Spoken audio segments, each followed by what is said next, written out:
Hello everyone, welcome to my live stream. My name is Denise Hutchins and I'm broadcasting to you from Studio Mikarts. Our charity of the month is Palomacy. There are two ways you can help me help them help the pigeons. One, just watch my stream this month and bring your friends because I'll be making a donation at the end of the month based on my unique viewers count. The other way is to donate to our fundraiser here on Twitch.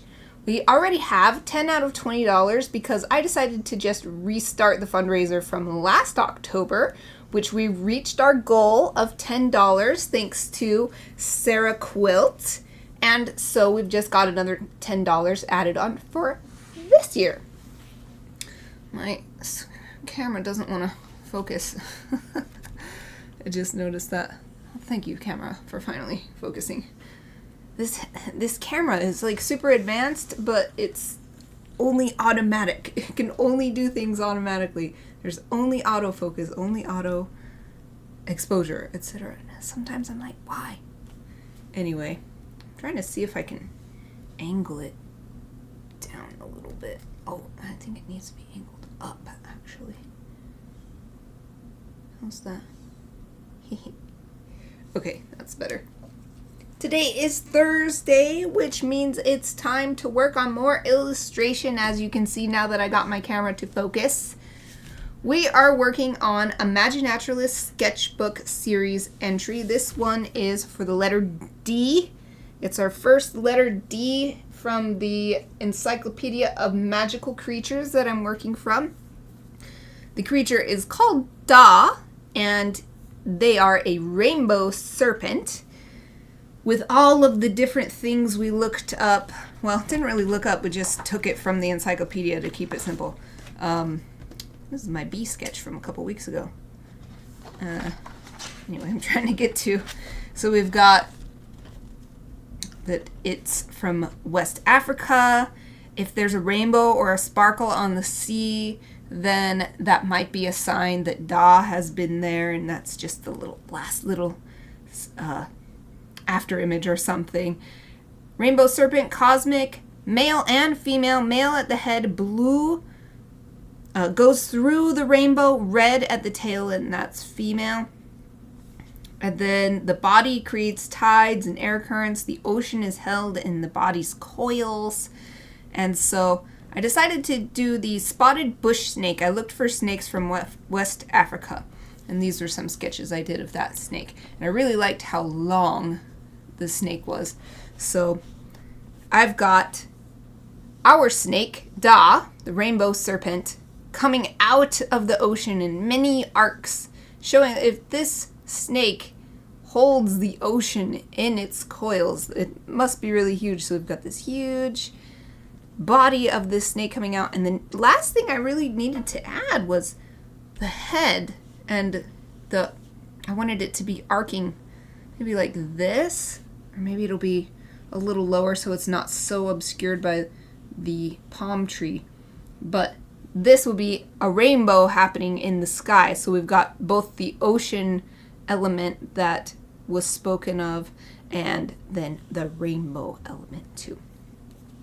So that's what I'm working on today, and we are so close to done that there's a really good chance I'll be able to move into digital work during this 2-hour stream.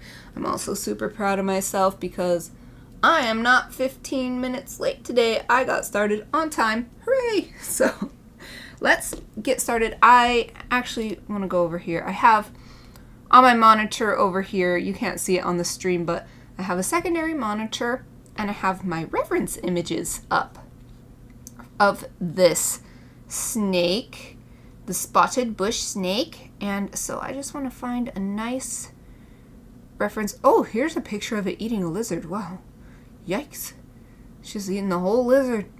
I'm looking for, oh, this one's going to be great. Here is a nice close-up picture of, and you know what, to give credit where credit's due, let me share this website that I'm looking at in the chat, because there are beautiful pictures here. Boom. So that's the web address of the gallery of images of this snake.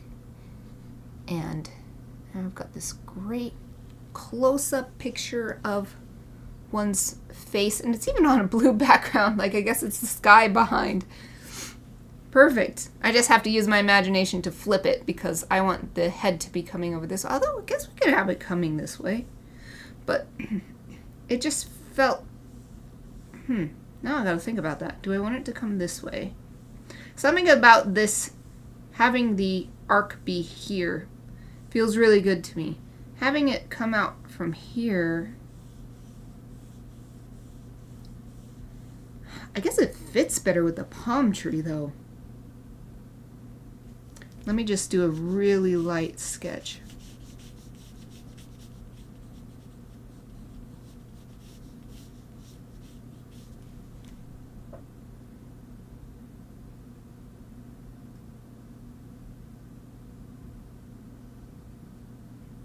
We've got a little tangent happening right here. Okay, let me erase that and try a different one.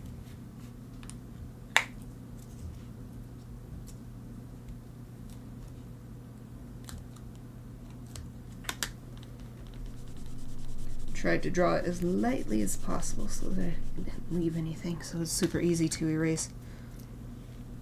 And let's try what I have been imagining is the head about, or maybe here, and doing a rainbow like this.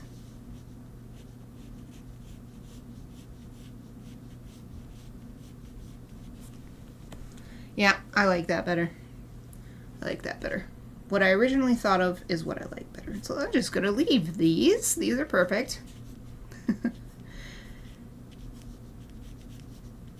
Excellent. And then we've got what I was talking about a lot yesterday is having more overlap because that makes it look more natural.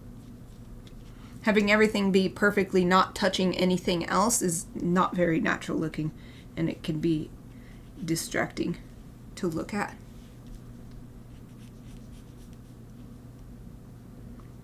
Okay, so we've got just the generic shape there for the head.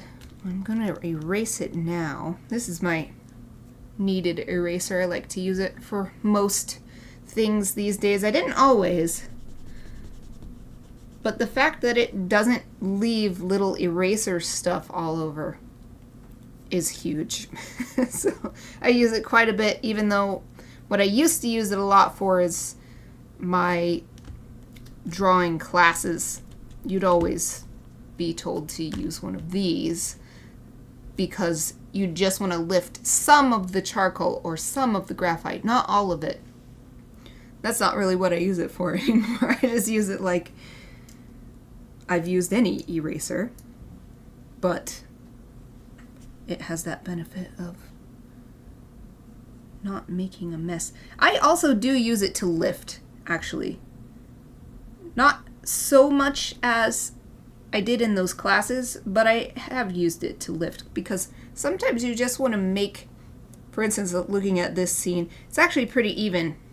My drawing is pretty even this time, but sometimes I'll like have done something with ease, and so it's quite light, but then this other thing I had to keep working it, and it gets really, really dark, and then that makes it kind of hard to look at because this thing is like super distracting, or it's covering up other lines or something like that, and actually I have used it for the purpose that I was introduced to that kind of eraser for.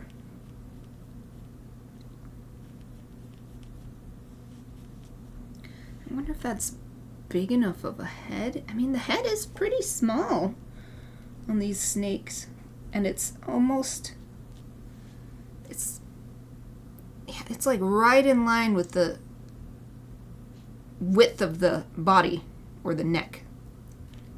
I was saying this yesterday. Where does a snake's body start? Where is the neck? It's just all one long thing. But I think this might be fine. And it has the really big eye. Of course, I am doing a magical, mythical creature, so it doesn't really matter if it looks exactly like the real animal that I'm using as an example. Sometimes I have to remind myself that. I didn't mind so much until I received a formal education in art, getting my art degree in university. I didn't care so much about making things look like they come from life. But I saw the value as I took more and more classes of doing that. And so now even with something like this, I'm like, it doesn't quite look like the real snake. Even though there's no way this is a real snake. It's like millions of miles long. So I don't gotta worry about it too much. Just trying to get this nose to look how I want though. It's got this lovely little curve and it's a little wedge shape.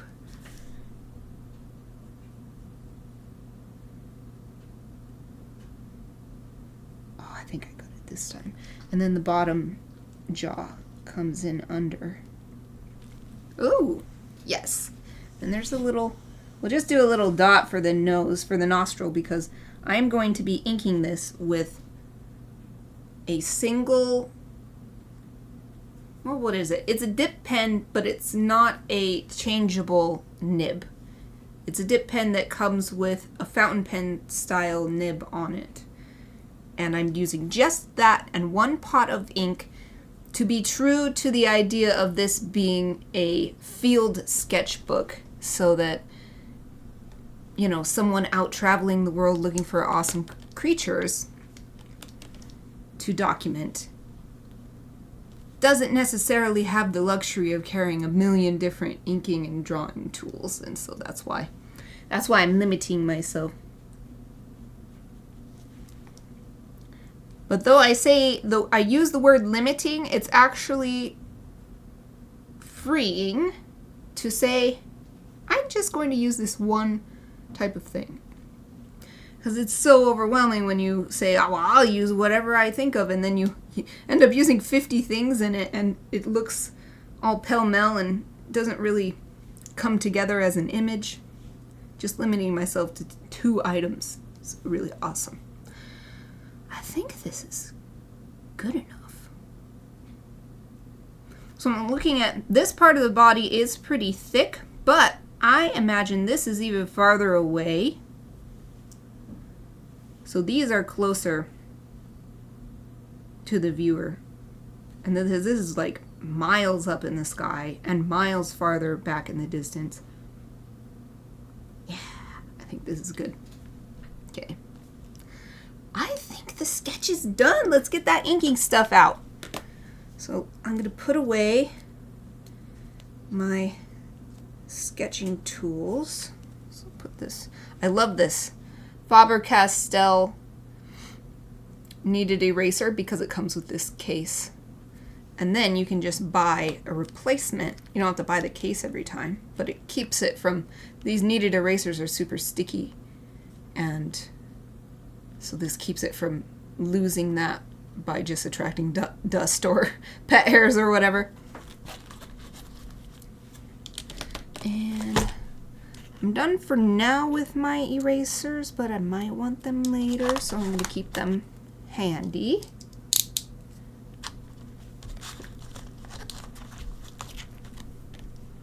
Done with this. Put my pencil back. Oh, if I can, my sketch kit is just packed full.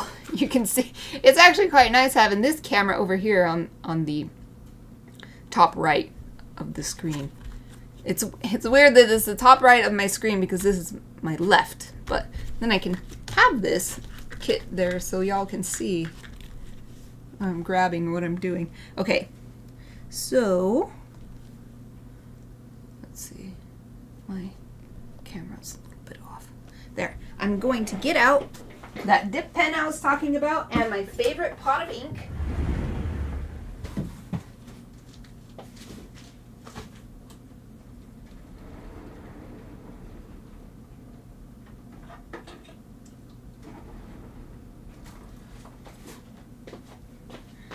I've gone into great depth about this wonderful ink. So I won't do it again today. But it has so many virtues. It's the Kuretake Zig Sumi Ink 60. Probably the biggest thing that I love about it is that it's this super wide, super low container. So this is the only ink I have that I feel safe setting it on the desk and leaving it there. Because even if I knock it a little bit, I mean, if I knock it clear off the desk, of course it's going to spill everywhere. But if I just tap it, it's not going to fall over. So many ink jars are higher center of gravity, so that, yeah, if you just tapped it, it'll probably tip over and spill everywhere. Not this one. This one is so good. So I love this Sumi Ink 60. And this is the line of pen is called Iro Utsushi. I don't know if you can actually see that there, but I think you can. Iro Utsushi, and it's by Pilot, I think. Yeah. It's Pilot Japan. It's a medium size fountain pen style nib, but it's not a fountain pen. You can see, I don't know the name of it, but there's usually a little thingy right here, a little plastic bit for a fountain pen. This is just a dip pen. So these are the two items that I've been using for this series of illustrations. Okay, another awesome thing about this, has a pen rest built into the lid. So if you set it, then you can set your pen like that. Which is nice because if you have ink on here, you don't want your pen like rolling away and leaving a little ink line on your desk. Axie, hello! I wasn't late today. Thank you for joining me. I love that little kitty bouncing into the pen. So cute. How are you doing? Did you have a great day? I'm so glad you were able to join me. You gotta protect your sleep though, so whenever you gotta go to bed, you should go to bed. I think you said you had to get up for work at 7. That's so early. Or you have work at 7? Maybe I'm just misremembering. 7 is when I wake up. Not going to work at 7. I'm thinking about whether I'm going to sleep in or not at 7. Oh, good. Always glad to hear you're doing all right. You're welcome. Yeah, I'm good too. Yes. All is wonderful. I am really excited about this illustration because I think we'll be able to finish it today. And then tomorrow I won't be streaming because I'll be getting ready to go on a road trip over the weekend. So that's going to be fun. Plus, I talk about the weather all the time. The weather is almost my favorite weather today. It's mostly cloudy. It's so wonderful. I went on a run outside, so I'm feeling really good. So thank you. Okay, wake up at 7. Well, in a way, we're waking up at the same time, but we're not really waking up on the same time because of our different time zones, but 7 a.m. wake up buddies. Yeah, I hear, of course, I used to work a way wilder schedule than this, but even today when I hear people say that they have to get up at 4 a.m. in order to be at work at 6 or something. Oh, man. I can't do that. I think that's probably the least natural thing for me. Because I think naturally I'm a night owl. I've trained myself to wake up at 7 a.m.-ish. Still hard sometimes. But to wake up early instead of stay up late. Very hard. That's harsh, right? I'm like, dang, dude. I think the kind of people doing it is like people running a bakery or something. And then they have their breakfast pastries, so they have to prepare them before people wake up for breakfast. I commend all of the delicious bakers waking up. Well, the bakers aren't delicious. Their wares are delicious.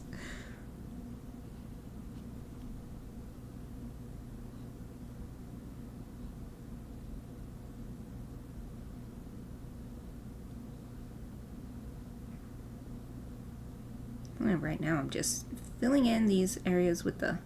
I realize these are fallen palm fronds. I thought it was grass, like long grass, but no, it's just dried palm fronds that have fallen to the ground.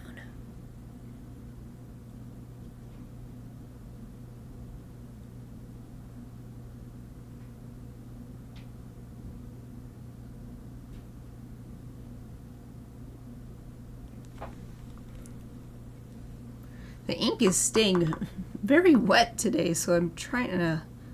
I have to draw in a slightly odd way because I'm trying not to get my hand in the stuff that's still wet.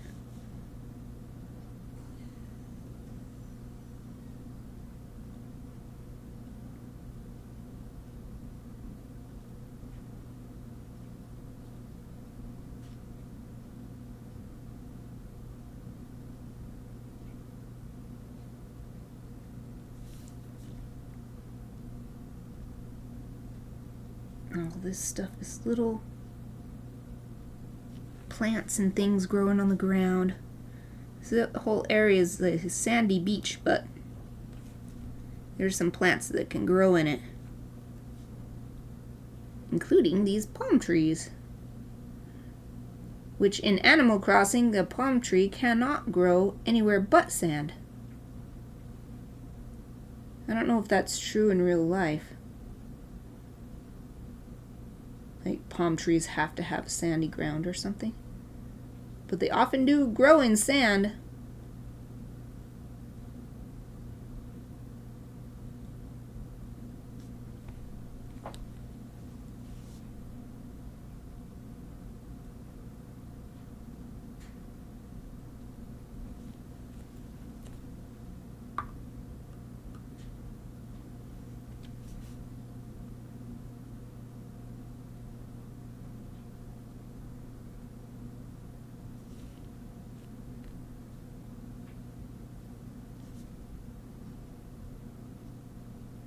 Here I'm going to draw the trunk of this tree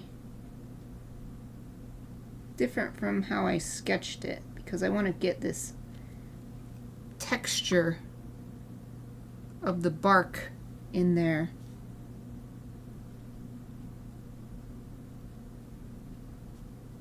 So I'm drawing it in layers.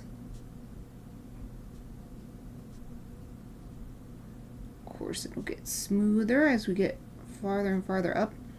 Mostly, I think, because it's just so far away that I don't think we can see it that well.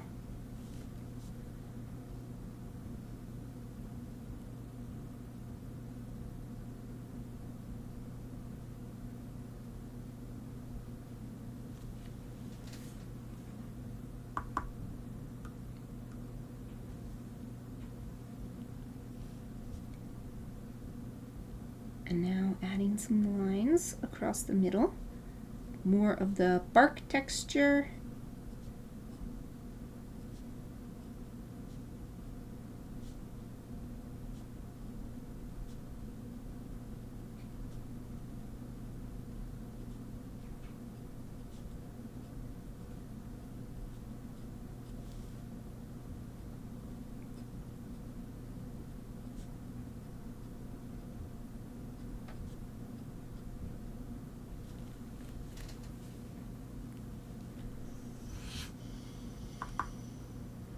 Aoife heaving a big sigh. She laid in such a way that her head is really close to my feet, and I actually accidentally kicked her in the face when I was getting in my chair because she normally lays under the table, but she's got her head hanging way off of her bed. And she didn't even say anything. She just accepted it. I'm like, oh, I'm sorry. I didn't know you were there.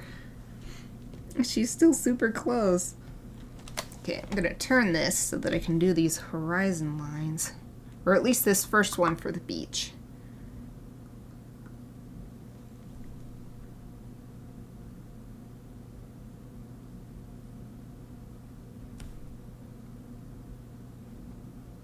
It's way easier to be able to pull my wrist like this.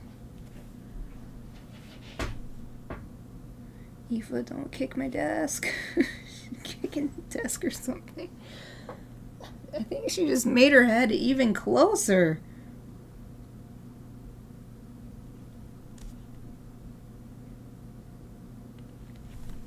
Okay.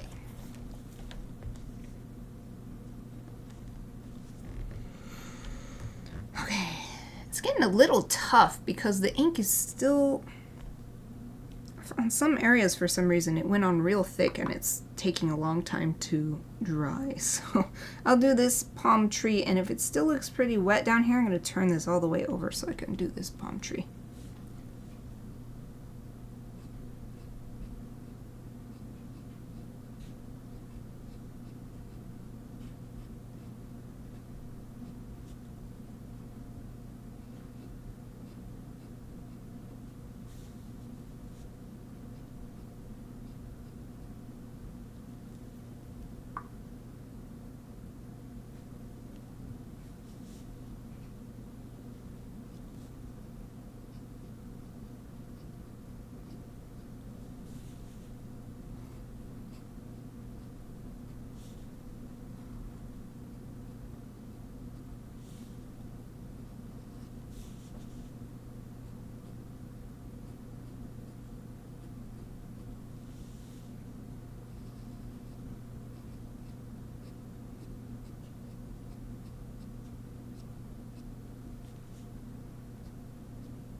It's quite fun drawing the palm fronds. I feel like I've never really drawn them before.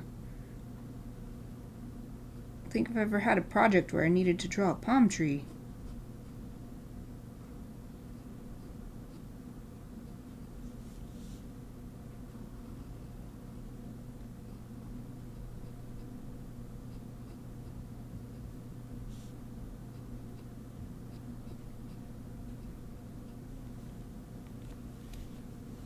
That looks pretty good.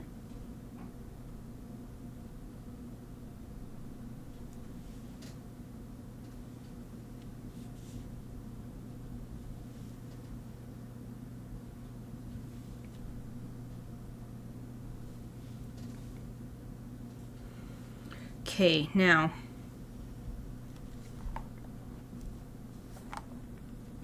I'm moving my sketchbook to see if the ink still looks wet. It's definitely still wet where I was just drawing, so let's just go ahead and turn it upside down.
Having the image upside down makes it a little difficult to think of which part I should be drawing first, because these palm fronds are some in front, some behind. I need to draw the ones in front first.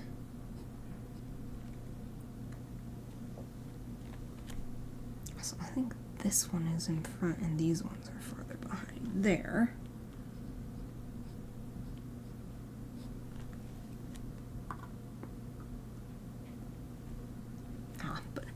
easier to draw this one first.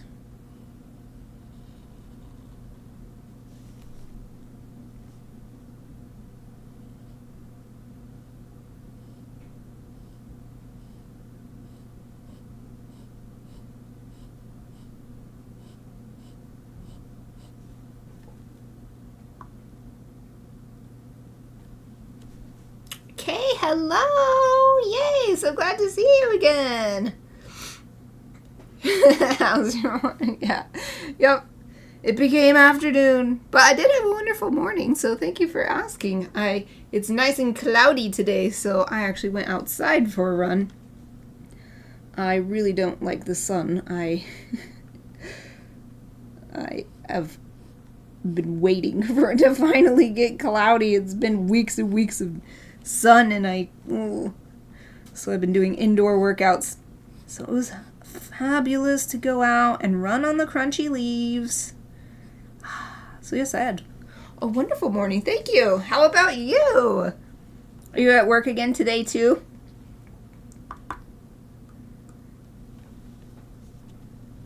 Okay, turn it this way.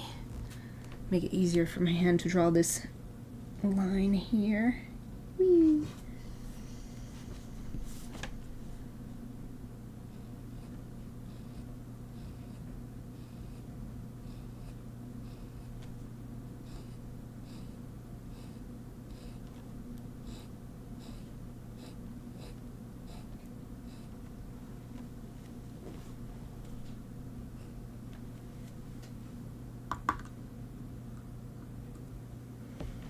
And I guess we'll finish up the ones on the top. Or no, let's do the ones on the bottom.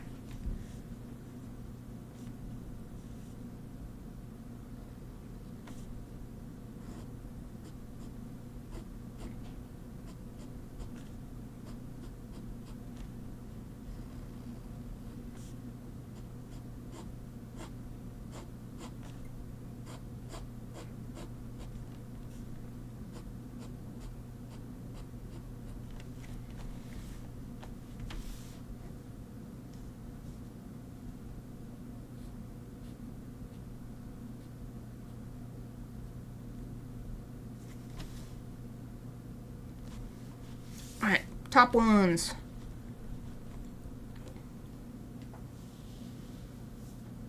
Oh, lunch break. Oh, wonderful.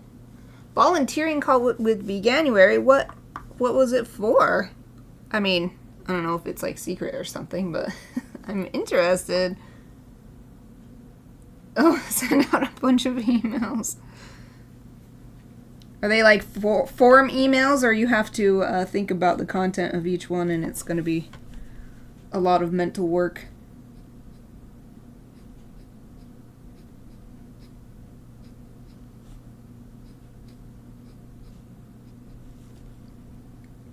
I've been seeing Veganuary's emails about join our Patreon. And I'm tempted, but my financial goal for this year was to pay off my credit cards, and I'm still working on it. So I'm like, no, I've got to take care of my finances first. Then I can do more donations. And I already do a donation every month. And Veganuary is my January charity ever since I found out about it. So I can always think that I have that too. So I do my monthly donation via Twitch. Well, not via Twitch, but sort of using Twitch.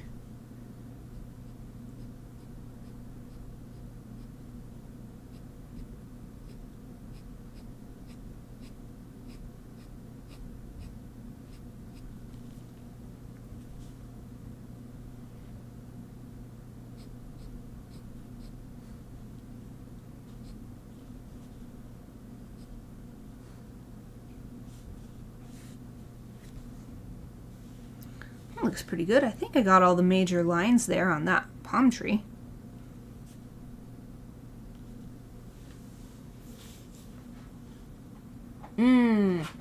Yeah. Just customize each email.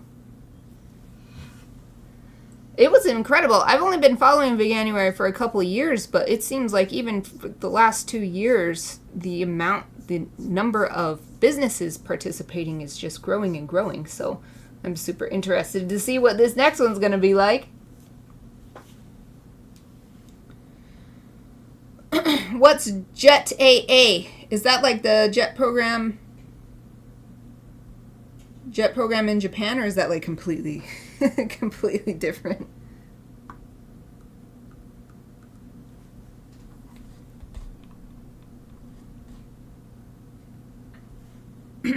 Okay, time to ink our wonderful serpent, rainbow serpent doll. Ooh, it's kind of, because this is the main character, so I really want to get it right. So, positioning my sketchbook well.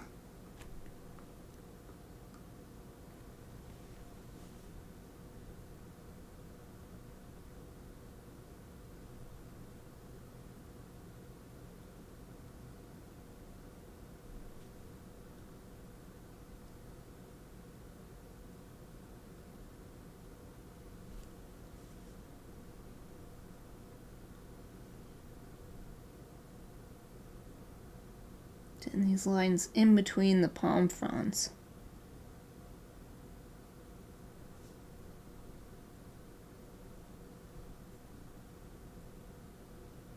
Which is actually kind of tough because it's easy to accidentally draw the line inside the palm frond instead of outside of it. This is a little too low.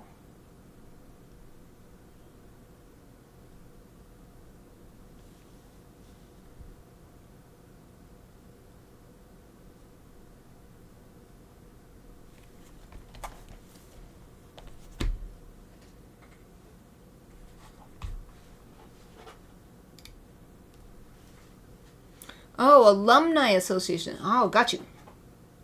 A lot of people who aren't JET alumni help with it. Oh, nice.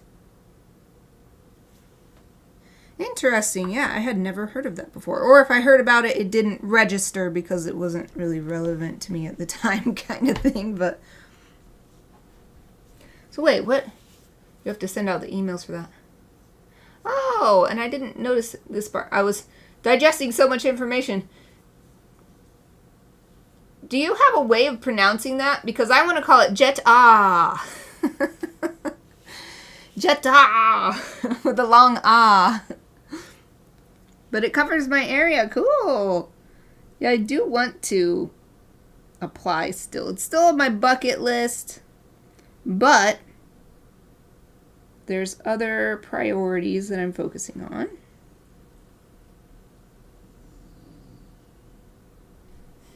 I don't know if it's being picked up, but Chappie is snoring.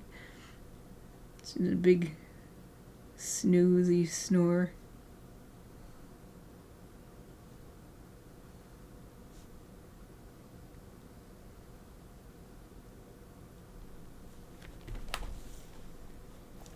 I've been telling myself for a while that once I pass the JLPT N2, then my focus will be on applying to JET.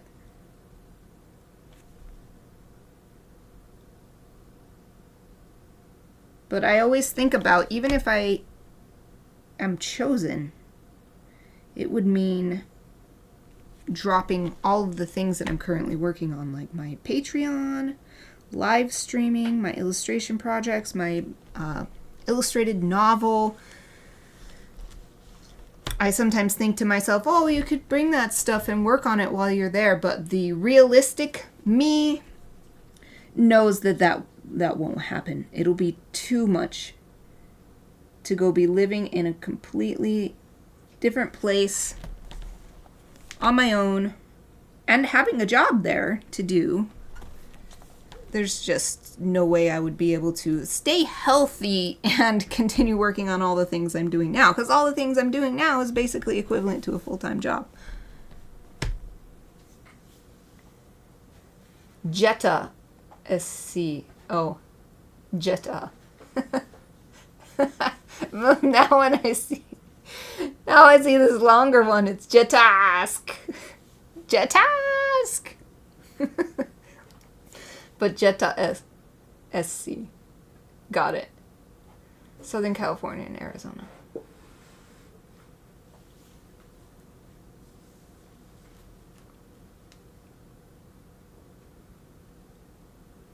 Oh, interesting. Well then, now I know that you are my resource. Once I pass the N2, I will message you about it and see what you have to say at that point. Because it has changed a lot since I first found out about the JET program, which was when I was 15. I went on a Sister Cities exchange program to Iwamizawa, Hokkaido. And one of our translators was with the JET program, and that's how I learned about it.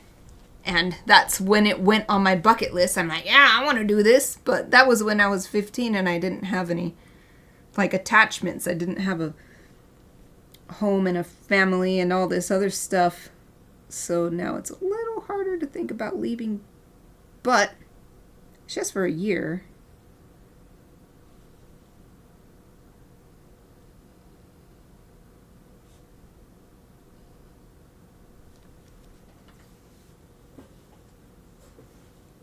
Oh, well, I passed the N3 last year. I got my official certificate in, well, I got my official notification in January, and then the certificate arrived in March, I think.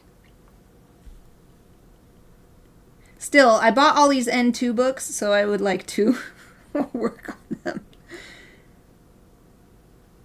Plus, I feel like I really want to finish this novel first. It's so easy to drop stuff and do something else. And I've been working really hard over the years to finish things that I start. So I will finish my novel. This is how I've been imagining it. Finish my novel, apply for it to be published, etc. But once I finish it, that will be when I use that time as much as I need. And that will be studying for the N2. So maybe like a year of studying, and I'll have an hour and a half a day or something like that. My writing time would be study time. And then pass the N2, then apply to JET program, then see. And if I'm not accepted, then I will just start my next book project.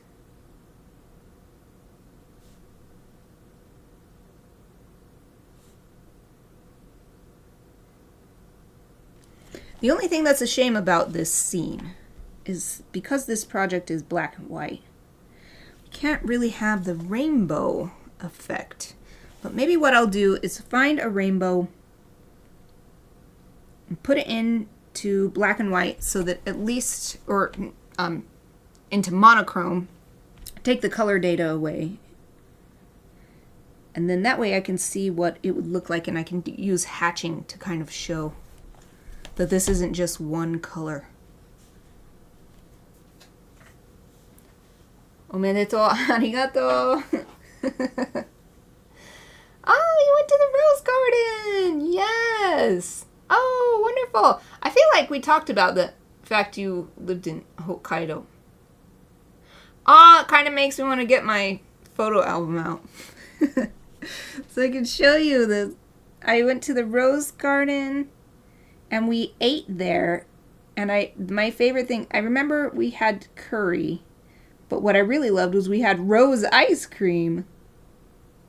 Because it was the Rose Garden. They had rose ice cream.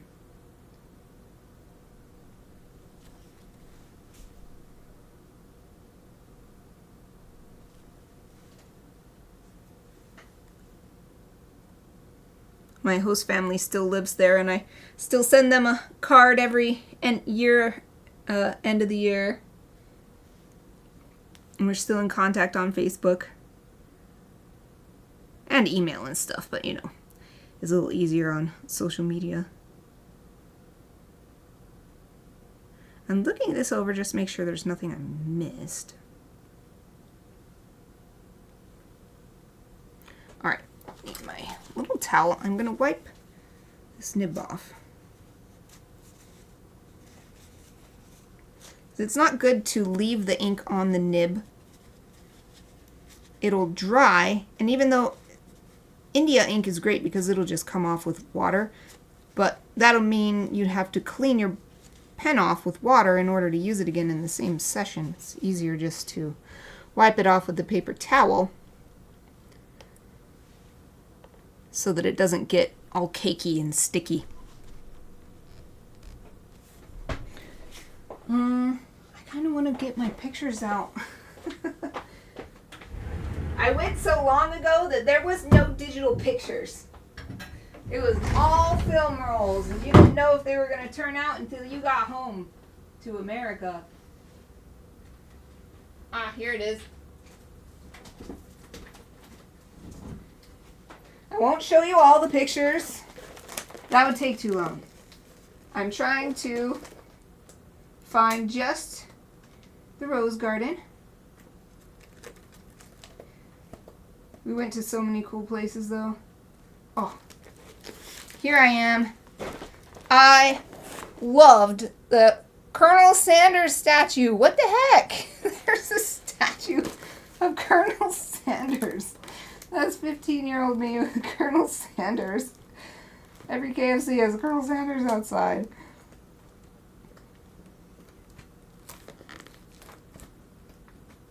Oh, where's the rose garden? Well, maybe I'll just show you that.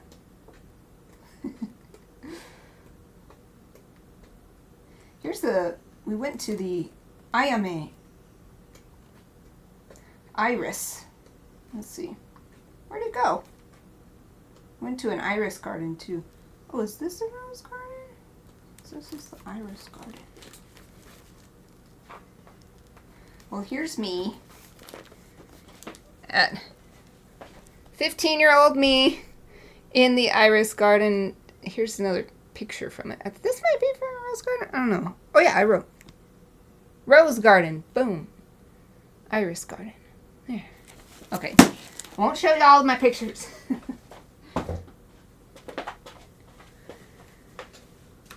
Can't remember how many pictures I took, but I remembered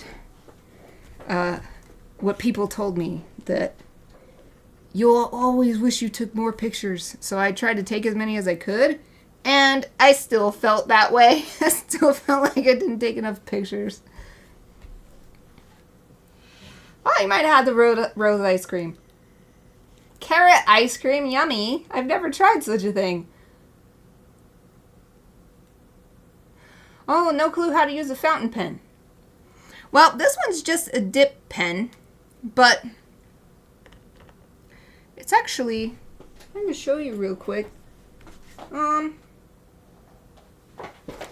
actually not too hard once you know the trick to it. Do I have a fountain pen in here? I have so many fountain pens, but it looks like I don't have one in here. Well, I guess I can't show you. Unless I have one in here. Ah, I do, but there's no ink in it.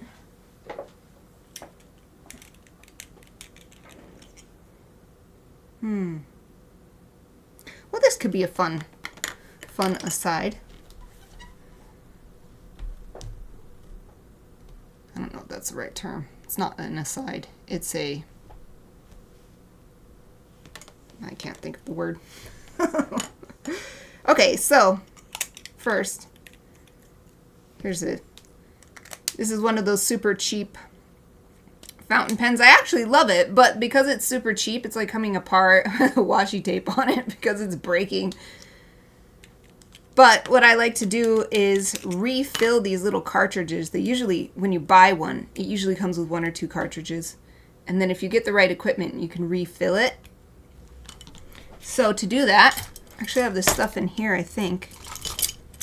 Oh no, it's not in here. It's in a bag where I keep that.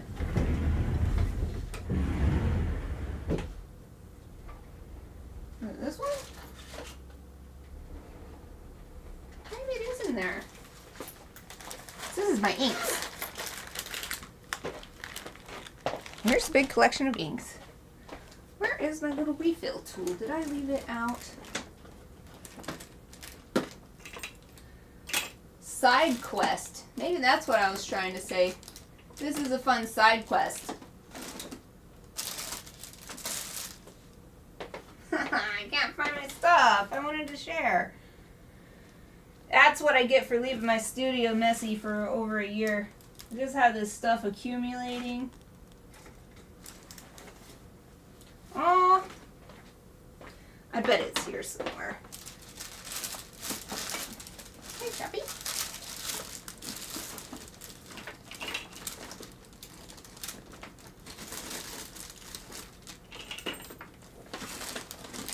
Oh, I found it.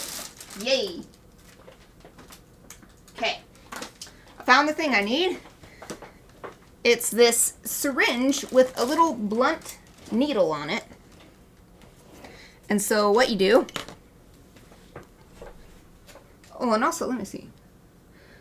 I realized you put more messages in there. Tanoshimi, kawaii, chibi, Mikan-chan.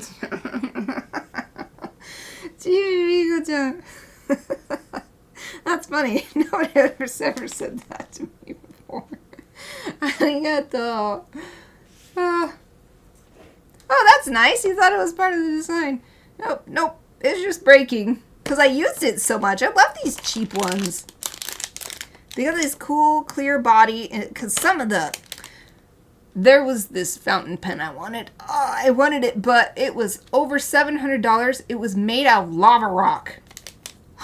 It was a beautiful, beautiful pen, but I don't need it for $700. There's other things I could spend that kind of money on. Okay, so I'm trying to open one of these little sample inks I've gotten from Mido in a box, which is a little stationary thing from Kinokuniya, USA. All right, so you got your ink, and then you use this to suck it up.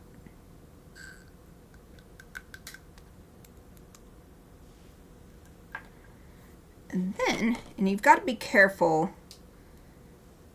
So put the needle all the way in so that the air can come out of the top. But you just insert it and slowly fill it. There, and now you've got a whole cartridge full. I'm just going to set this over here so that I don't get it in on my drawing. Then you've got this part. I'm so professional. This piece goes into this piece. You just stick this on here. Now, since this hasn't been used for a long time, and you screw these two together, it might take a little while for it to actually be able to write. But we can give it a shot, and even if it doesn't write, I can still explain the principle. A little ASMR-ish, I like it. Nice. Nice. So first we'll see if it wants to write. If not, we'll just let it be. So what you can do when it doesn't want to write, here we go. It's waking up. So let me, does this go down any further? Sweet, it does. And I will point a little impromptu fountain pen demonstration today. So we've got the overhead camera and this little side camera pointing. So number one is you'll write with the top part of the nib always facing up. That's like the biggest key if you have it facing up. The next thing is don't write it with it straight up and down like this. So like if this was the paper, not straight up and down, more like a 45-degree angle. It doesn't have to be perfect. Some people might even say some other specific angle, but basically 45 degrees is gonna work. And then, as you can see, comes out really nice, and you can say hello or hi. And then, yeah, so it's mostly about keeping the top part facing up and making sure to keep it about a 45-degree angle. Otherwise, push and pull, it should be fine. Of course, this is really nice smooth paper. If you use a more rough paper, it's going to be a little more difficult because it can actually catch on these little... I don't know if this will be able to show how it's split in the middle, but yeah, it doesn't really want to focus. But anyway, so those are the basics. So if you still have a fountain pen and you want to try it, I recommend it. It's really fun. I love being able to switch out to different inks. Some people switch out, like, they're fountain pen otaku. And I went to a stationery store in Ginza when we were in Japan last year, and the fountain pen section was crazy.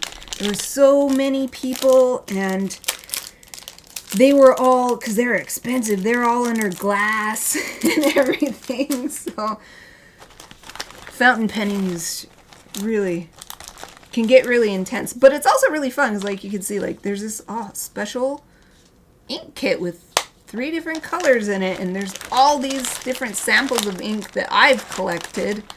Some people do mix and match, or have different cartridges and they just tape the top back down when they're done with a certain color, and then they quickly switch to another color. I'm not that into it, but I do enjoy it. I do enjoy writing with a fountain pen. Even though I'm left-handed, so it actually kind of sucks because I write this way. So I have to kind of have my hand up, otherwise I'll smear it and it'll get all over my side of my hand too, so I write with my hand up a little bit, but that's the way of things.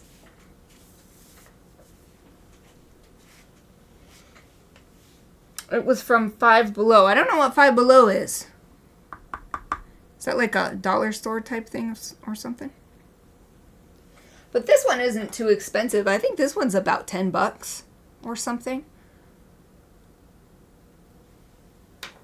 I love those cheap ones. My favorite fountain pens are these cheap ones from Pilot. I think they're $15 to $20 each, but I love them because they have a little smiley face on this top part so that it reminds you to keep that so that you can keep seeing the smiley face. And they have different ones. Some of them are winking, or some of them is just a normal smile. Oh, you're a lefty too. Okay, so that's another tip. Try to write as much as you can with it up, because fountain pen ink is just always gonna take a little while to dry. Okay, I want to switch to my Coconut Palms reference image and do a little hatching just to get some shadows happening here. And specifically, we had an awesome cross hatching naturally happening because of the palm fronds casting sort of cross hatch shadow on the tree in real life. So get that on there. So this isn't even just me imagining it. This is actually happening in the reference image. So we'll do something similar here, but it's so far away I'm mostly going to fill it in, just do single hatching instead of cross hatching. Although it's almost break time, but I'll keep working until actual break time. Yeah! American Daiso. Yeah. Yeah, it could have just been that it was so cheap. You never know. And sometimes they're just need a little repair too. There's tons of videos on how to like repair the, can't remember what it's called. It's like tines or something, I don't know. Those 2 little bits at the end that come together. Sometimes they can come apart like this or come apart like this, and so they just need to be bent gently back together. So that could have been something too.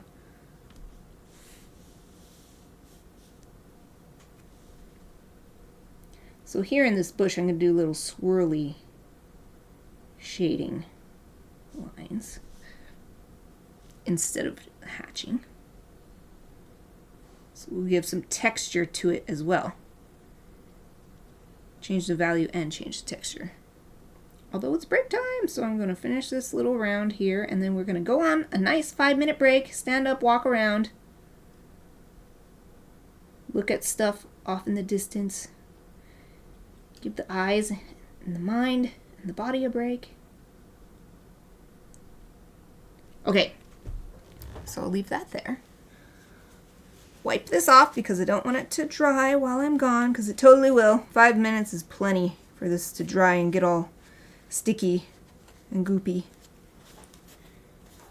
And actually, since I'm going to be gone that long, I'm going to put the cap on my ink. I don't want it to dry out. It won't completely dry out in 5 minutes, but...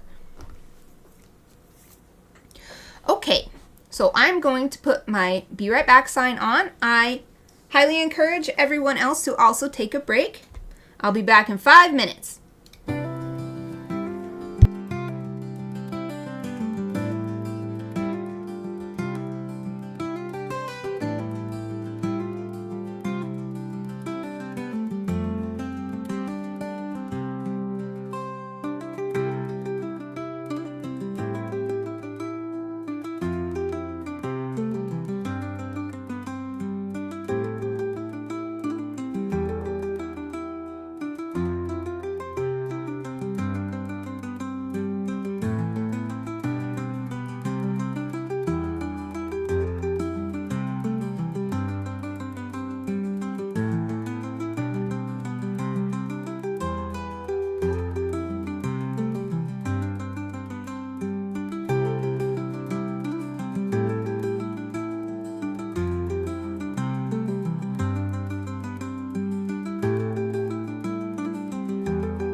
and welcome back. I hope you had a great break. I did. I am all stretched out. I did some dynamic stretches and had a few more sips of my delicious green smoothie, which I normally have for breakfast, but I didn't make it overnight, so I wanted it to mix and mingle before I started having it, so I'm having it for lunch instead. Okay, back to inking. My ink back open.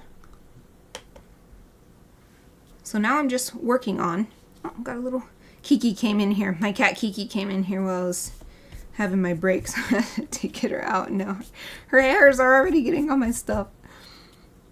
Okay. Alright, what I'm working on is adding shadows to the environment, and then we'll add shadows. Or, well, we'll call it hatching, because it's not necessarily shadows. I want to show the rainbowness. And I'm going to show it through hatching rather than through color, because it's black and white.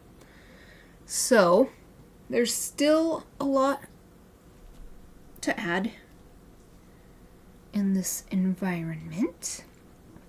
When I'm looking at the reference image, there's a lot of shadow happening on certain palm trees because other palm trees are bigger or just casting a big shadow onto them.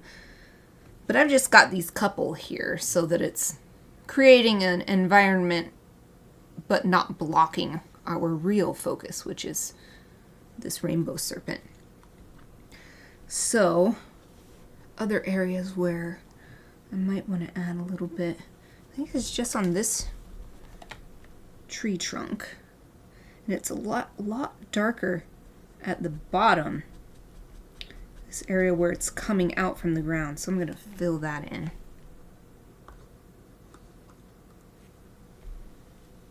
And then we'll do some hatching here. I'm not going to do the cross hatching, because that cross hatching was specifically because of the way the palm fronds are casting shadow.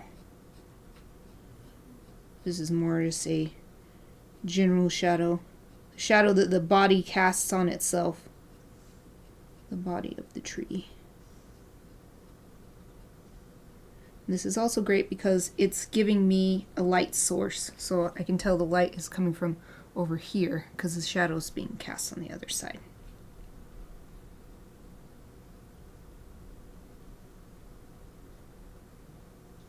I'm just going to bring it all the way up to the top. At least all the way up to this point where the cross hatching starts. That's probably good just to have those meet. Maybe intermingle a little bit, but then let the cross hatching take over for the rest. So maybe I'll add a little bit on these tufts of vegetation down here. Kind of like this big bush right here, but smaller version. And then, kind of just want to thicken the line on these fallen palm fronds. I think it's too small of an area for hatching to be useful, so I'm just going to make the line itself thicker, and that will help look like a shadow.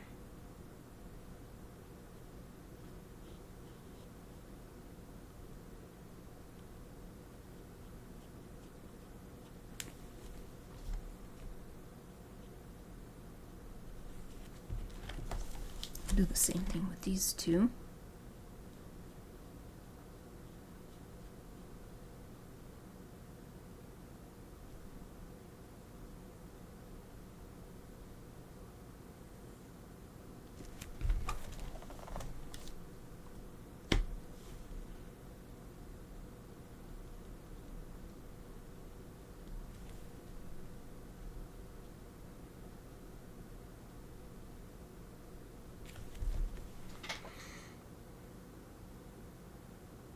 I think that's pretty good.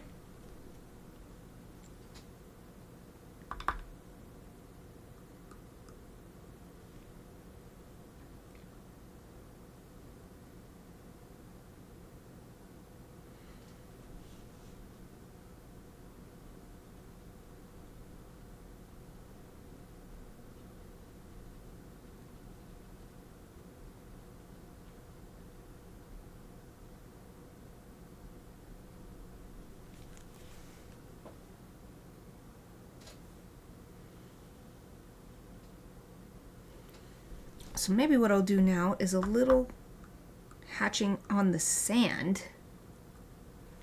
Or instead of hatching, let's do dots, and then that will help create the texture of the sand. Showing a shadow being cast by the palm tree itself onto the ground.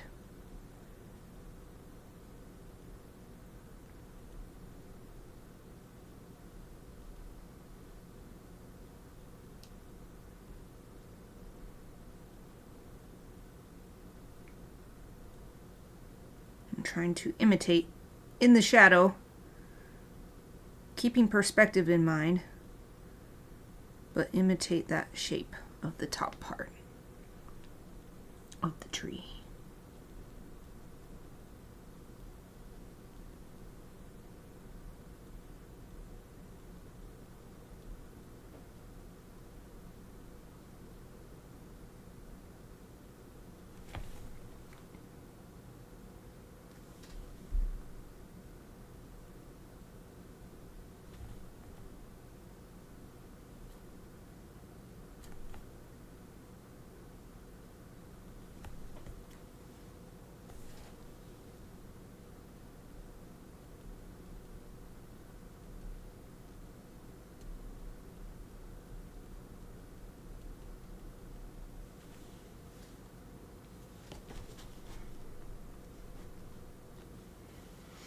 Now, looking at the sea.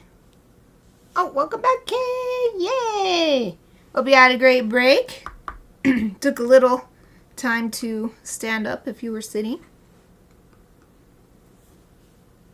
Since you said you were doing emails and stuff, I don't know if you were actually doing them or if you're just still enjoying your lunch break.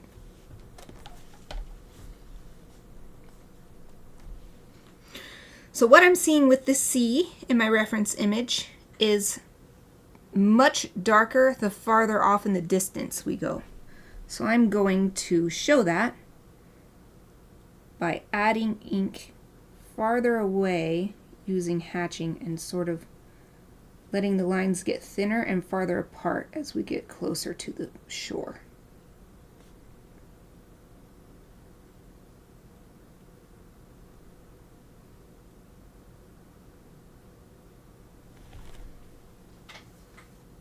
Good job.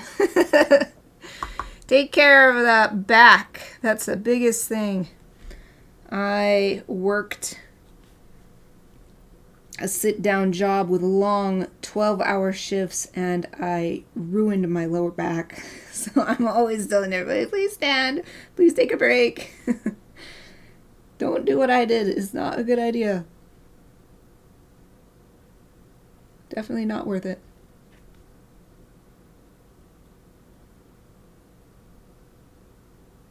So it was one of those jobs where they would tell you, oh yeah, you have to take a break because we care about you. But if you were actually taking a break and something happened, then of course the first thing out of their mouths would be like, why weren't you there?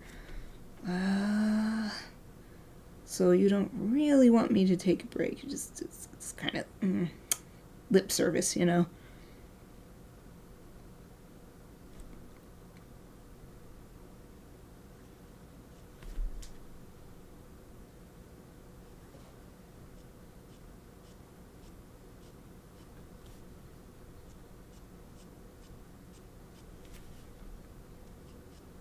It's really awesome, even though this is just a fountain pen style nib, you can still, if you can control the pressure and the amount of ink, you can still get a lot of variety of line out of it. It's not that flexible of a nib, but it's impressive.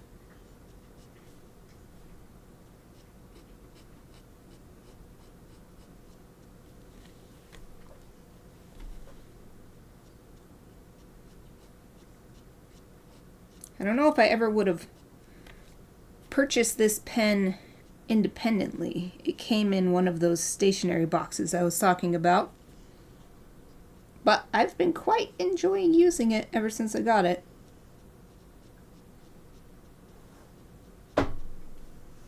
Aoife's Aoife's getting comfy again with her head in a spot where if I'm not careful, I'm going to step on it. I'll be careful now because I looked down.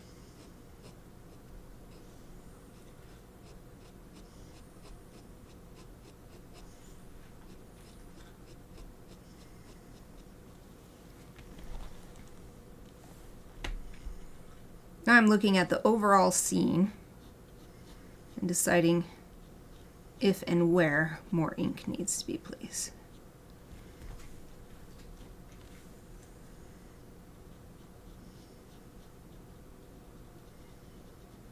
Oh, I'm out of usable ink. I liked that the ink was sort of running out, because then I was able to get those super thin lines there.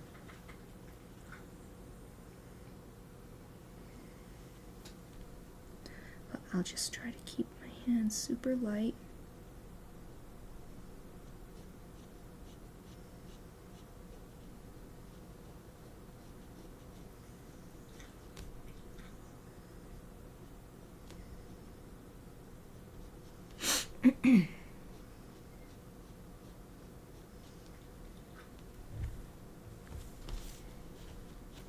Okay, I'm actually going to look at this in my secondary monitor over here. Being able to look at it through some other lens helps with seeing what is the overall effect. So I think I actually need more ink than what I've done. I've been a little bit more hesitant or conservative than necessary, because the sand should be lighter than most of the sea. So I'm squinting my eyes as I'm looking at my reference image over here, and that helps me see values rather than colors. I mean, I'm still seeing colors, but the values really come through. And there's definitely a lot more dark ocean than what I've done so far. When it gets really close to the beach, then the value actually seems to be about the same. That needs to be way closer than what I've done so far.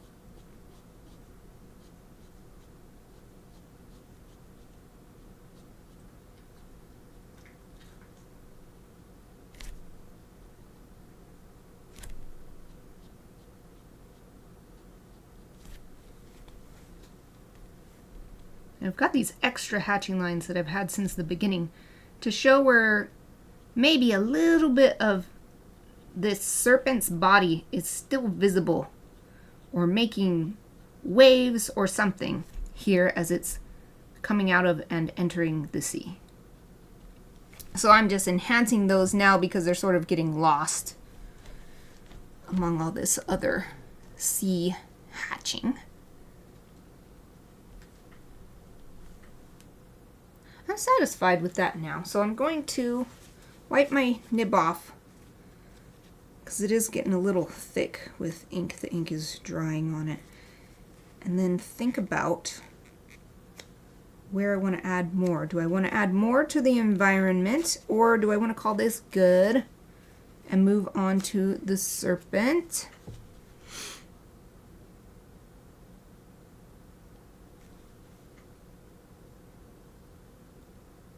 I'm a little hesitant to add anything into the palm fronds, even though I'm seeing a lot of variety in light and shadow.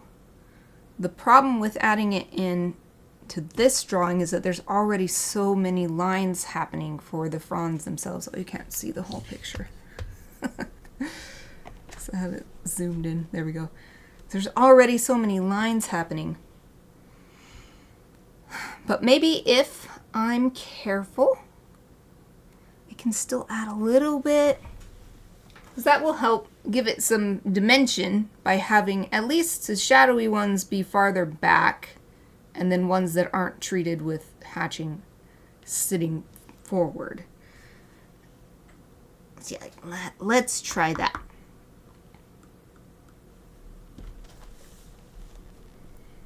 So I'm not going to add hatching everywhere and be super realistic about it. Instead, it's just going to be strategic.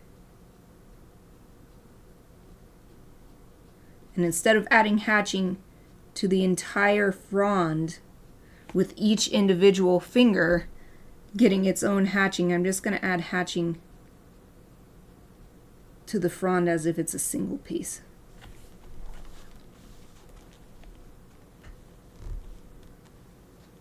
Oh, yep. That's the serpent. This is the little face. I think you can see this little face coming and then coming in and out of the water. And here's the little tail. It's the story behind Da is that, well, of its story, one of the elements is the head is male and blue. Then it goes through all the colors of the rainbow, and the tail is female and red. So that's why I really wanted to show the tail. Even though we're not going to have color in here, I wanted to show both the male and the female part of this magical creature.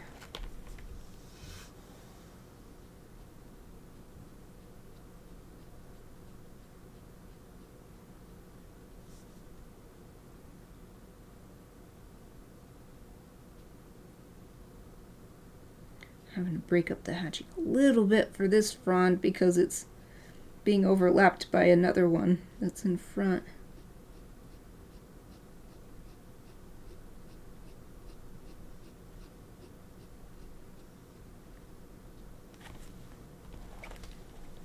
Oh, yay, I'm glad.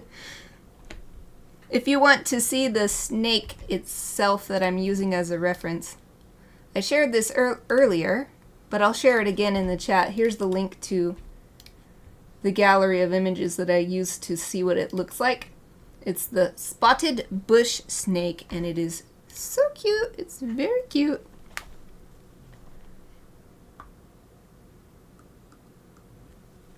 Has the like gigantic eye. It's another one of those animals that's just a living chibi kind of. The body is really long, which is why I liked it. I was like, oh, that's perfect, because I want it to be both a rainbow and holding the sea in its coils, which was another element of the mythology.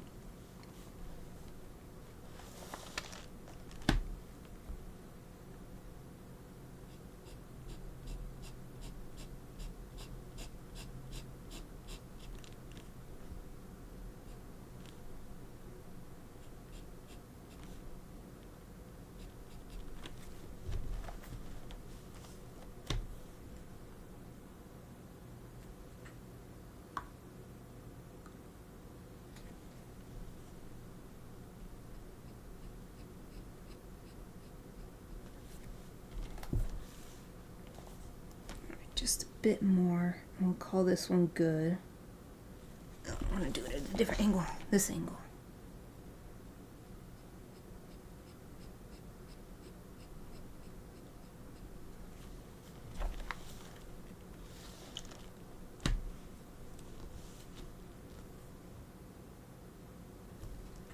Yeah, I think that's good. I'm glad I did that. I will do just a tiny bit on the one in the background. Since it's so far away, I don't want to add too much ink because it'll just draw too much attention to itself. This is supposed to be a background element, so I'm just going to keep it mostly toward the center part where the least amount of light would be hitting.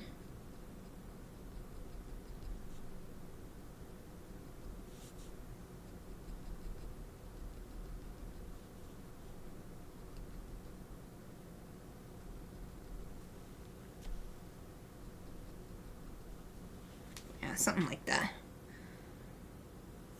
Don't want to take attention away from our main character. My pen wants to slip away. It's because my desk is at an angle. It's a drafting table. Okay, I'm gonna wipe my pen nib again and find it doesn't have to be a picture of a real rainbow, just a rainbow gradient, preferably either on a white or a black background so I can see the colors versus, or maybe gray background. Anyway, I'm just gonna do it on my phone so that I can edit it in my photo editor. So I'm just gonna look up rainbow. I'll just search up rainbow and see what, oh, perfect. Just some simple thing like this is perfect. Oh, and this is on Wikipedia, so let's save. Oh,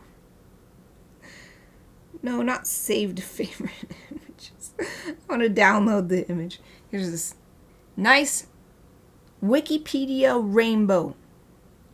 I want to download the image though. I gotta go to the page to do it.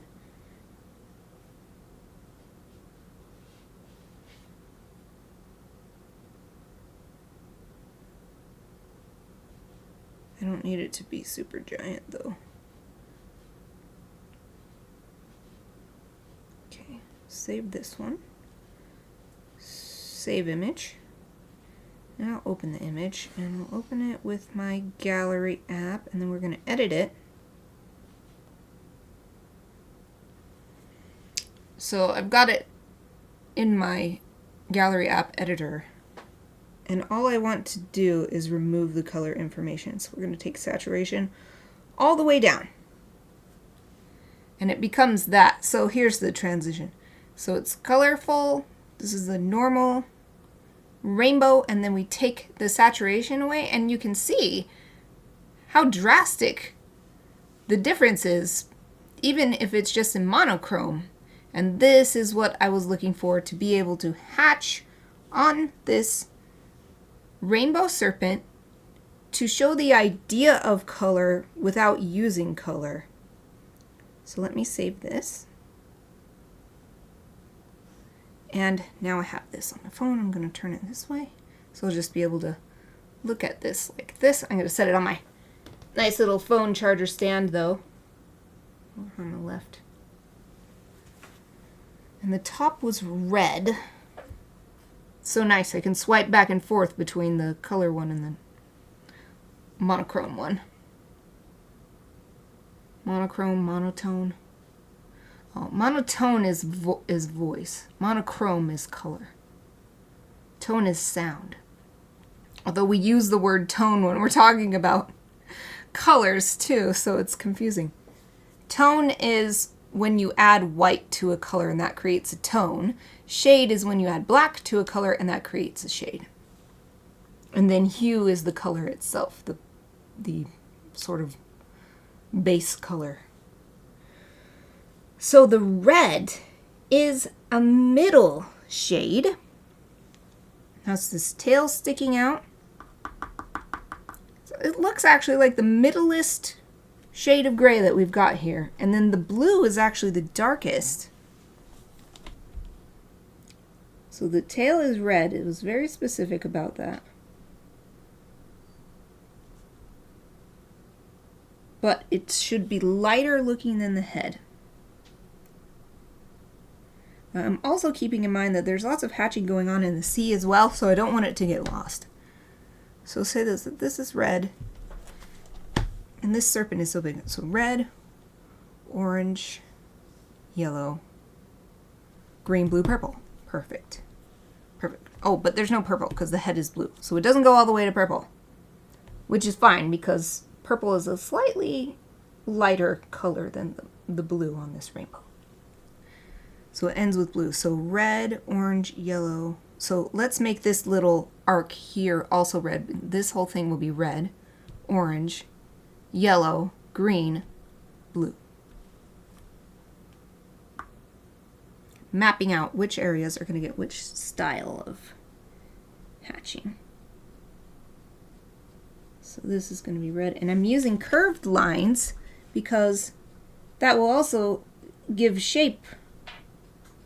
Even though it's just black and white, we can still give shape to the serpent using the lines.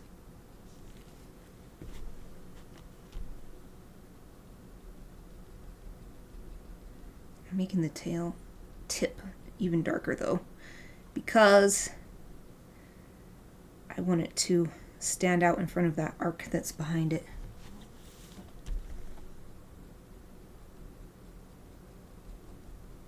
Plus, like I said, this is like the middleist color, so it needs to be fairly dark. And then we'll let it fade into slightly lighter color. I mean, we're just imagining this. It's all black and white, but okay.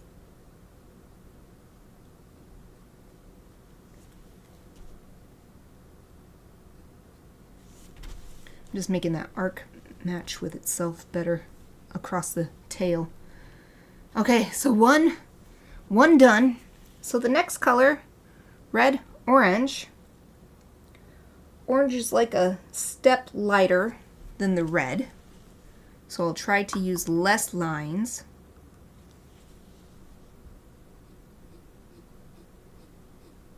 I'll have them farther spaced apart.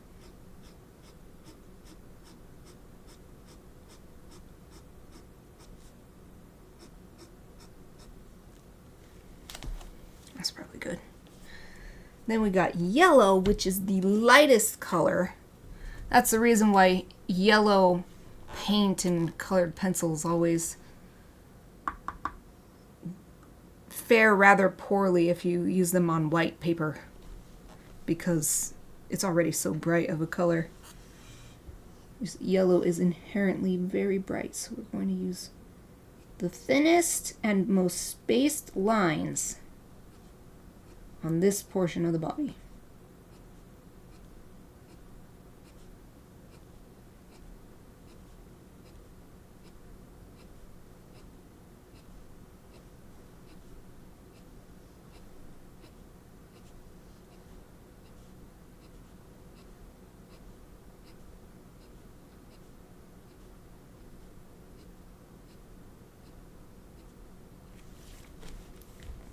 Boom! You can see the transition, red, orange, yellow. So next is green. It's very similar to orange. It's lighter than, so let's go red, orange, yellow, green, blue. Oh, we've got red, orange, yellow, green, blue, light blue, dark blue on this rainbow actually. Then it goes to indigo. Interesting.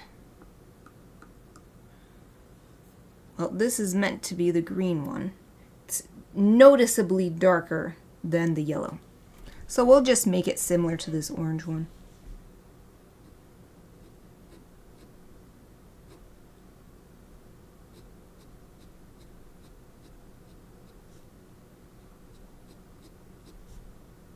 Maybe we'll have them a little bit farther apart because perhaps atmospheric perspective is taking effect, which makes things look lighter because there's literally atmosphere in between the viewer and the object being viewed. But we'll take a look after I'm done, and if it seems like it needs more, we can just add some more.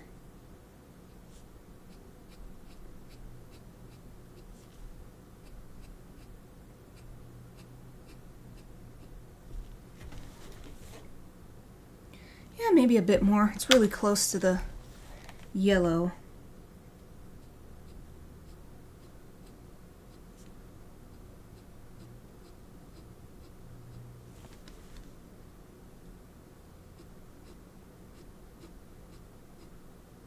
Trying to get them in between. Of course, this is meant to be a field sketchbook entry, so it doesn't have to be all super perfect. It would make sense that drawn in the spur of the moment and as quickly as possible after the moment has passed, it would have some uneven lines.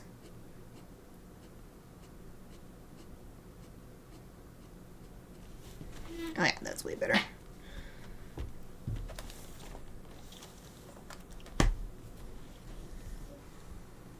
These look much more close, and then this one looks really nice and bright, which is what we want. So now we're going back to, we're getting into the blue. So I think what I'll do is fade into the darker blue. So we'll have lighter, thinner hatching here, and it'll get thicker and heavier as we get to the head, and that's where it's the darkest shade here of all of them. Of course, the trouble is I don't want to lose this cute face. We'll just see how it works. See how it comes out. I'm going to turn it upside down though, because I don't know if this is all dry down here. So if I work from this direction, then I don't have to worry about that.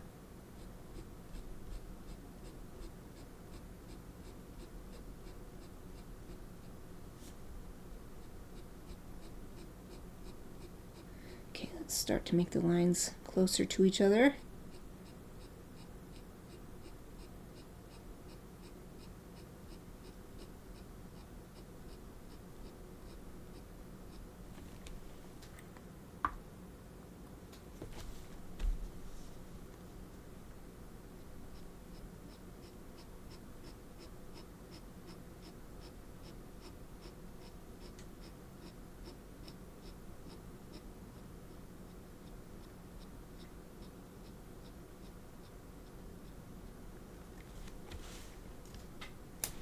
Not bad. I just want to bring this darker area farther back. Actually quite like how that looks.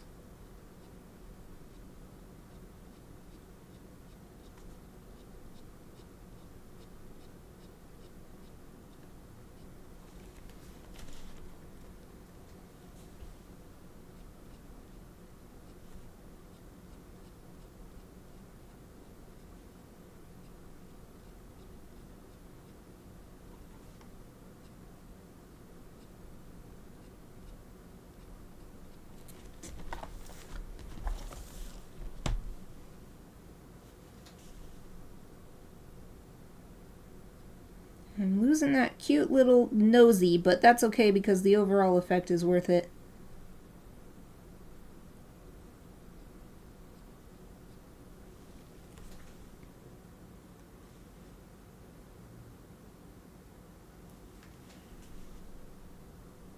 I'm going to make it even darker because this blue is even darker than the red. So I'm going to make it even darker.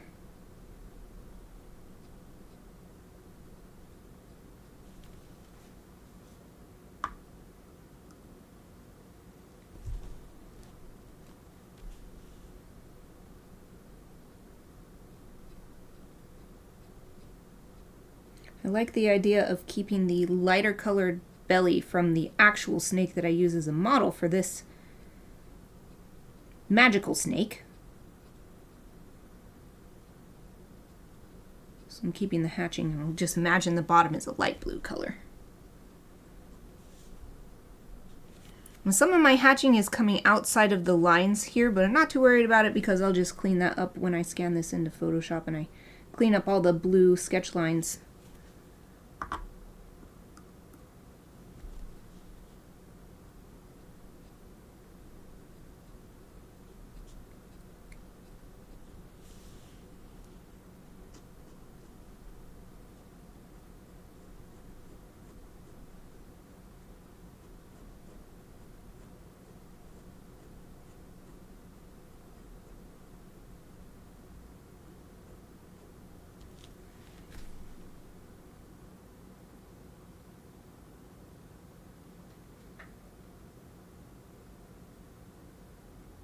I think that's pretty good. Am I done with this? Do I have time during this stream to scan this in? Let me hold it up this way. You won't be able to see it for a second. I'll turn the little camera so at least on the little camera you can see it. Boop. I just want to set it up and then scoot back in my chair as far as I can go so that I can look at it from a distance and see what the overall effect is.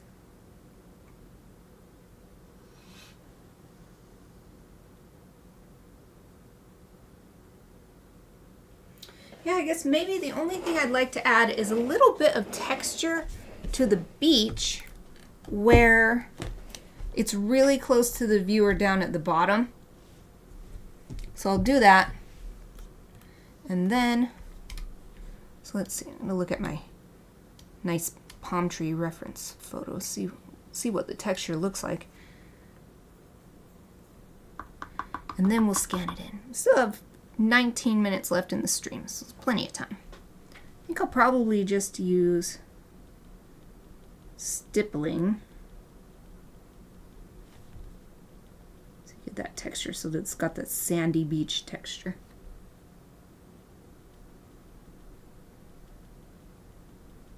And stippling is just dots.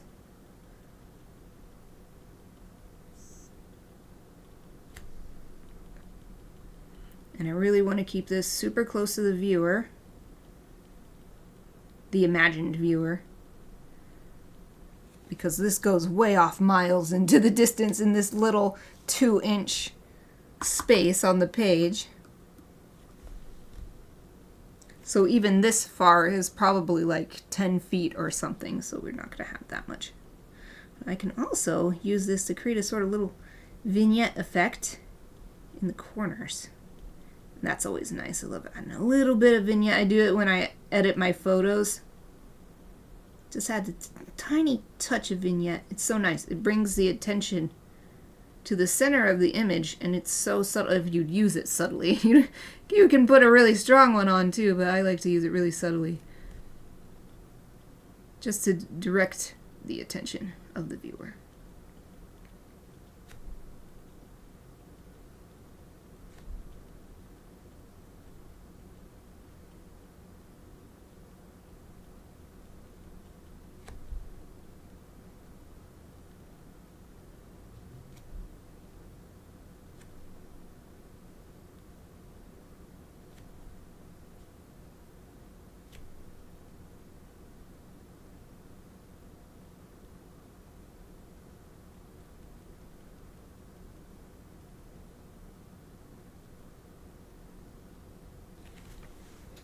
Oh yeah, that's way better. Just a little bit of sandy texture. For some reason my voice is leaving me a little bit today. I don't know what the deal is. Maybe it's just because I enjoyed going out for my run so much, and I did a Marvel Move run I'm working on. I got a bunch of ink on my finger.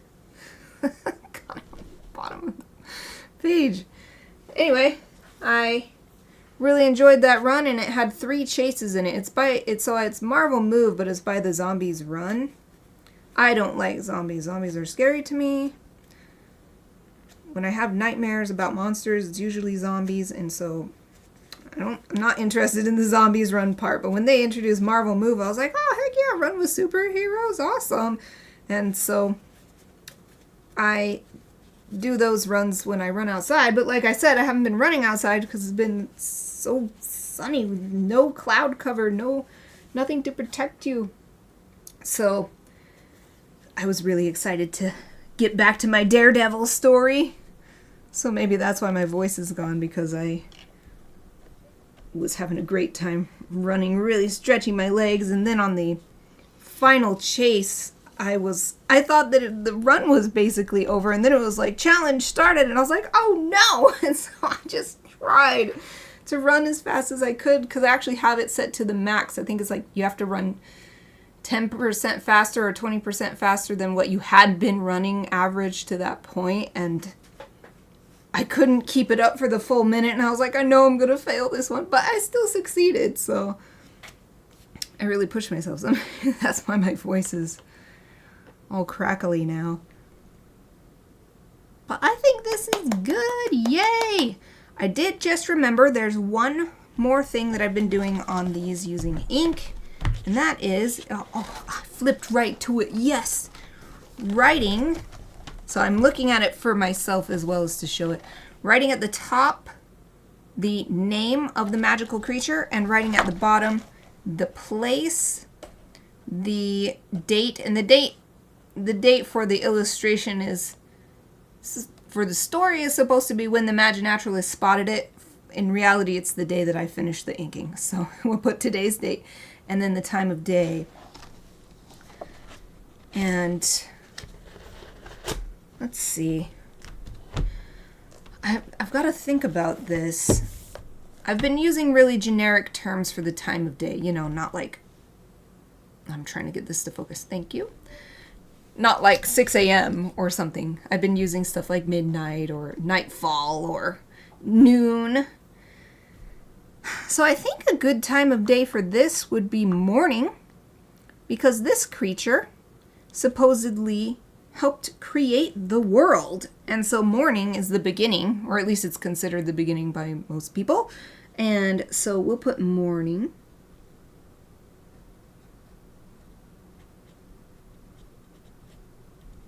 And then today's date is the 10th.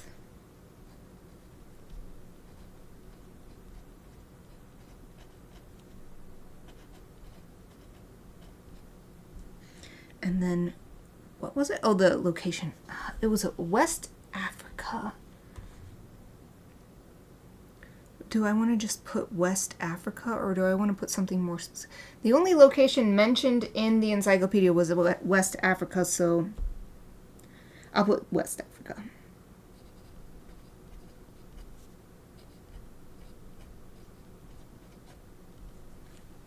And then the name is simply Da. I'm not concerned about the location of this writing because I'll just adjust it in Photoshop when I get it on there. How much time we got? We got 12 minutes, so at least enough time to get this digitized and start working on removing the blue lines and maybe fixing up some other stuff. We might not finish today, but that's okay because I plan to work on this series of illustrations all month, just because it fits well with the Inktober event that's going on. I'm just trying to wipe this ink that I did such a good job this whole time, and then I guess I was so excited I got ink all over the place in these last couple minutes here.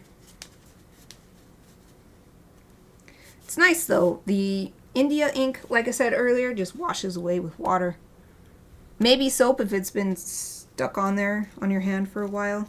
And then I do have special pen cleaner. Okay, so I'm going to turn this camera chappy so you can have a puppy cam. Try to get it on chappy.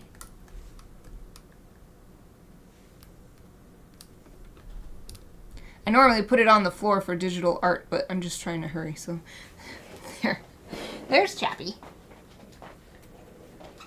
Getting the other camera on IFA is a lot harder, so I'm not going to move that one. That one will just continue to show these art supplies here.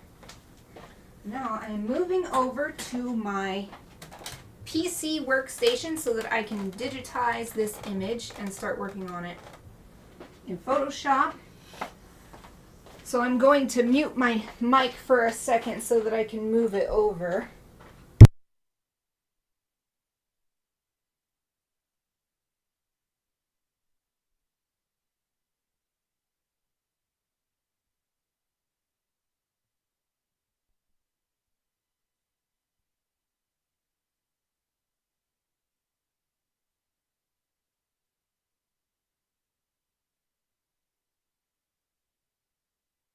Okay, I'm back.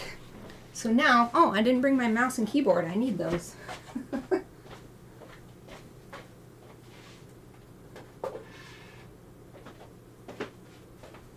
Okay.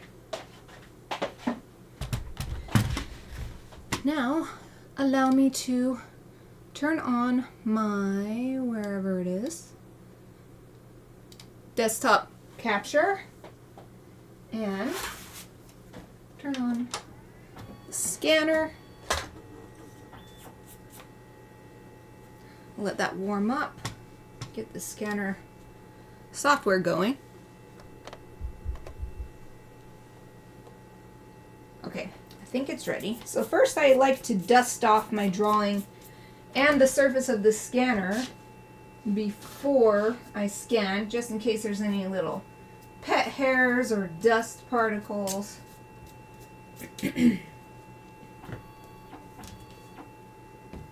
then plop the sketchbook on the scanner and click preview.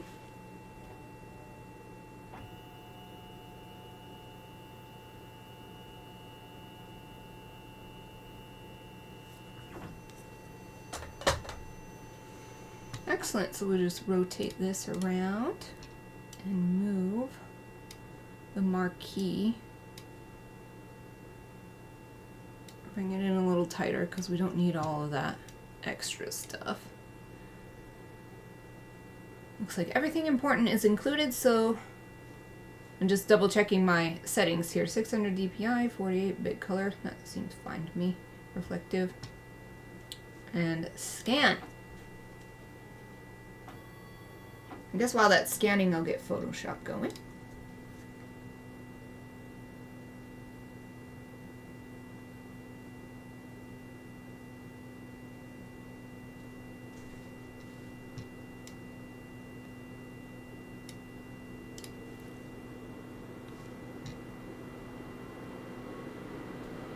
Well, the fans are picking up.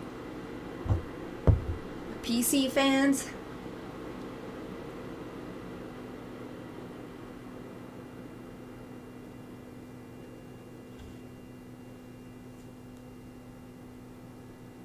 It's almost done.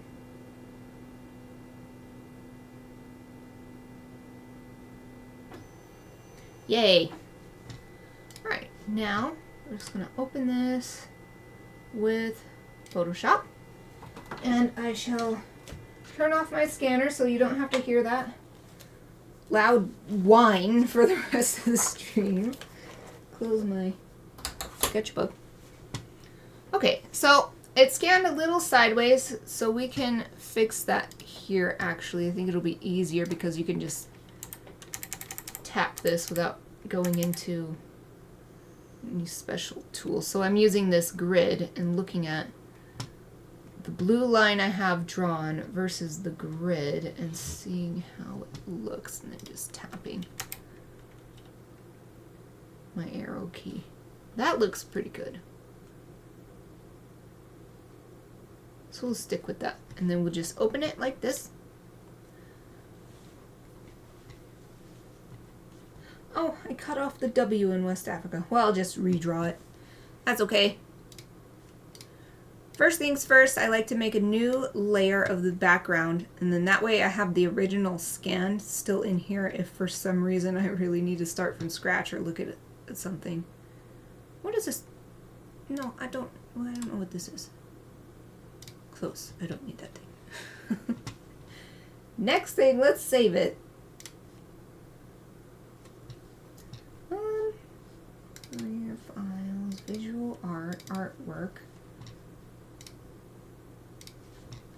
and save it with 6-digit date and the name Maginaturalist.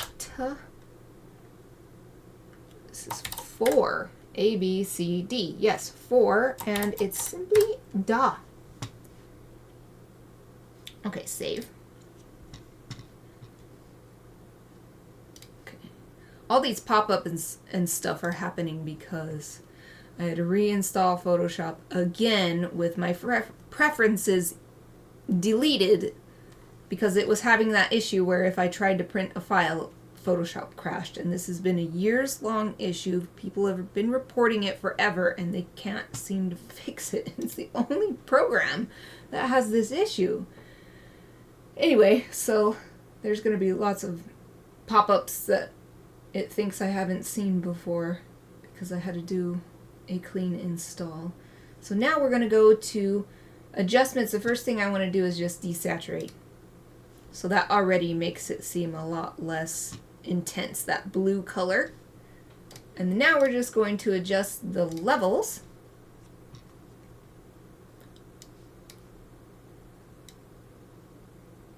bring the darks up and the lights up.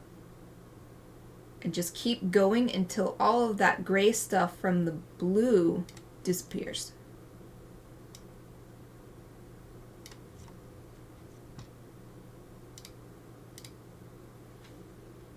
It looks pretty good, but I wonder if I could zoom in and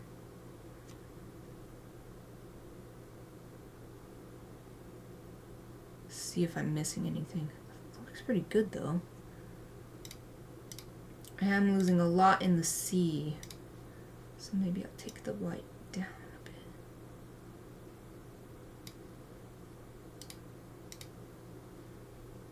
And if I bring the black up, maybe that'll bring it back.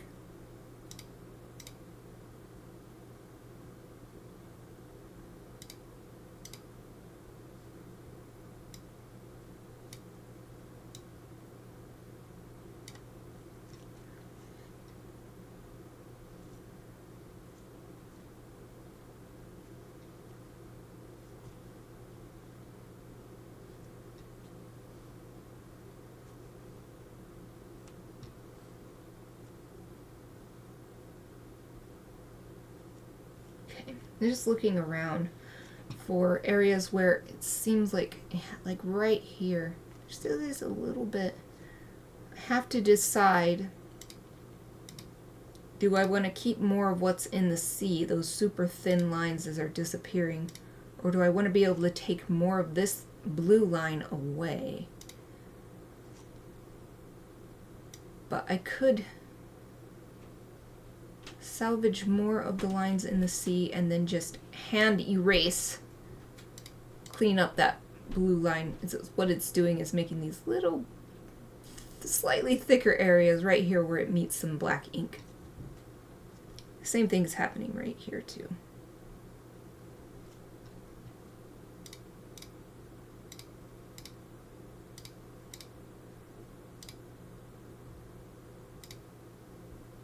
I think that's pretty good. Let's call this a nice middle ground.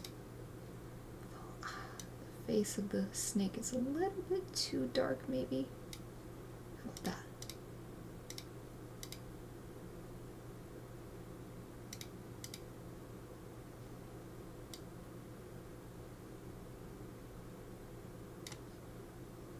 We don't actually want it to be black here, not all the way, because it's not supposed to be totally black, it's just supposed to be the darkest color on the snake.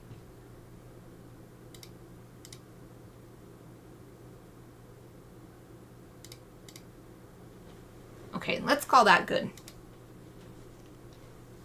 So now we've done that. I think what I want to do next is erase a little bit.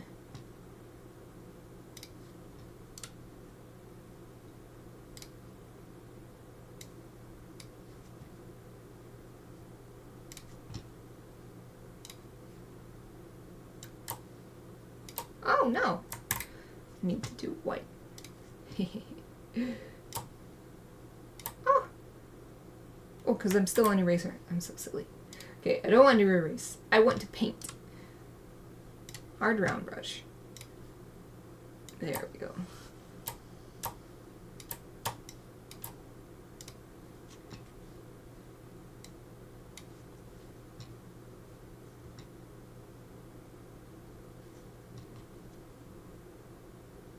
Maybe I'll just erase this whole part sticking out the top. There. Well, I don't mind a little bit sticking out of the edge, like right here. That's fine, but I drew it really, really, really far up right there.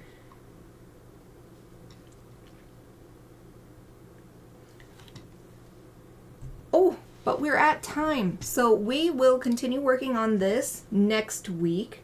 Let's save. Yay, we finished!